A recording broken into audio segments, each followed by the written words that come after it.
जुलाई 22। हमारे प्रतिदिन की रोटी मिनिस्ट्रीज की ओर से आप सभी को नमस्कार। आज का विषय आत्मा से भीगना, एमी वाउचर पाई की ओर से। पवित्र शास्त्र का भाग प्रेरितों के काम, पहला अध्याय 1 से 8 तक। हे थियोफिलुस, मैंने पहली पुस्तिका उन सब बातों के विषय में लिखी जो यीशु आरंभ से करता और सिखाता रहा। उस दिन तब तक वो उन प्रेरितों को जिन्हें उसने चुना था पवित्र आत्मा के द्वारा आज्ञा देकर ऊपर उठाया न गया। उसने दुख उठाने के बाद बहुत से पक्के प्रमाणों से अपने आप को उन्हें जीवित दिखाया और 40 दिन तक वो उन्हें दिखाई देता रहा और परमेश्वर के राज्य की बातें करता रहा और उनसे मिलकर उन्हें आज्ञा दी, यरूशलेम को न छोड़ो, परंतु पिता की उस प्रतिज्ञा के पूरे होने की बाट जोहते रहो जिसकी चर्चा तुम मुझसे सुन चुके हो। क्योंकि यूहन्ना ने तो पानी में बपतिस्मा दिया है, परंतु थोड़े दिनों के बाद तुम पवित्र आत्मा से बपतिस्मा पाओगे। अतः उन्होंने इकट्ठे होकर उससे पूछा, हे प्रभु, क्या तू इसी समय इज़राइल को राज्य फेर देगा?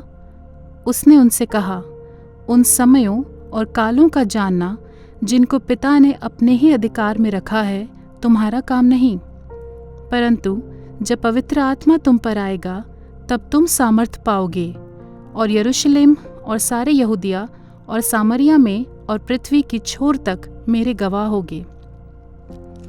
मुख्य वचन इफिसियों की पत्री 5 अध्याय उसका 18। दाखरस से मतवाले ना बनो, क्योंकि इससे लुचपन होता है, पर आत्मा से परिपूर्ण होते जाओ। लेखक और अमेरिकी न्यू टेस्टामेंट विद्वान स्कॉट मैकनाइट बताते हैं कि जब वो हाई स्कूल में थे तो उन्हें वो अनुभव हुआ जिसे वे आत्मा से भर जाना अनुभव कहते हैं। एक शिविर में वक्ता ने उन्हें चुनौती दी कि वो मसीह को अपने जीवन के सिंहासन पर बिठाएं, अपने आप को पवित्र आत्मा से समर्पित करने के द्वारा। बाद में वो एक पेड़ के नीचे बैठ गए और प्रार्थना की, हे पिता, मेरे पापों को क्षमा करें और पवित्र आत्मा मेरे भीतर आ और मुझे भर दे। उन्होंने कहा, कुछ शक्तिशाली घटित हुआ।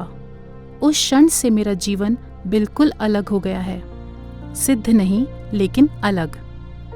उन्हें अचानक बाइबल पढ़ने, प्रार्थना करने, यीशु में अन्य विश्वासियों से मिलने और परमेश्वर की सेवा करने की इच्छा हुई।